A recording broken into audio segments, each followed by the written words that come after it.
Hey guys, Mustang Doctor, and we're just doing a final run-through prep check before the race tonight. So ran through, just checked the oil. We had just done an oil change, so I knew that was pretty good. Topped off on the water meth tank with some Boost Juice, which is 50% water, 50% methanol, because we are spraying the car with water meth now. That's our spray line. We've got a 4% nozzle.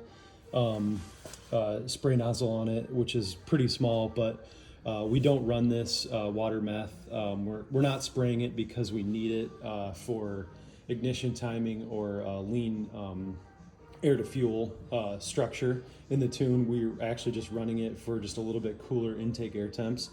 We have an intercooler. It's a Vortec air-to-air intercooler, as you guys can see right down in there. But it's air to air, so we're racing tonight on a fairly small circle track, and so sometimes we can't get quite enough cool air in, especially if it gets hot, a little bit warmer tonight. So by spraying this with meth, we can really keep those intake air temps down. So basically, as it comes through, it gets, once we hit a certain amount of boost, because this is a progressive two-step system. We have it set to spray 50% meth at 6 pounds of boost. And then as we climb a little bit higher and hit 9 pounds of boost, we have it spraying 100%. So it's a progressive system. It works really well. It keeps these intake air temps down quite a bit and bumps up the power quite a bit as well. So we just topped off on what they call Boost Juice, which again is 50% meth, 50% water in our tank. And then that's our pump down there. It basically just pumps it through our intake line and then our spray nozzle. So we topped off on that. The next thing we're going to check is the passenger side oil catch can. That just unscrews. I may have to get my gloves out to grab that because it's pretty tight. But basically what that does is it captures oil before it gets returned back into the intake. So air is coming in. We want the air, obviously, and we want it to be able to breathe, but we don't want oil bypassing and going back through used oil. So we grab it in this catch can, and then we just dump this out every once in a while. All right, so we had a little bit of oil blow by in there, so we're just going to empty that out.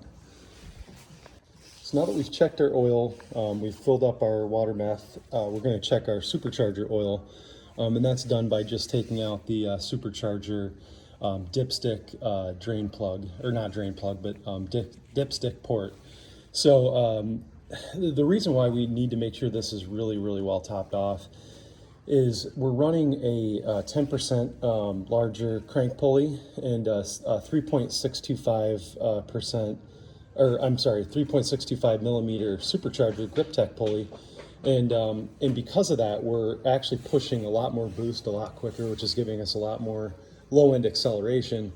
The downside is this engine is designed to, it's a flat plane crank, so it's designed to run RPMs all the way up to 8,250 RPMs, which is a ton of RPM.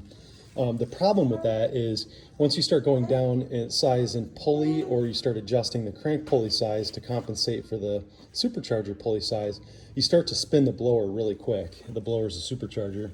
There's a turbine in there, and there's bearings in there that run it. So as the engine RPMs spin, they're spinning the crankshaft, which is spinning all the other pulleys in the supercharger pulley. The higher the RPMs, the faster this is going to spin. These superchargers can only handle 52,000 RPMs.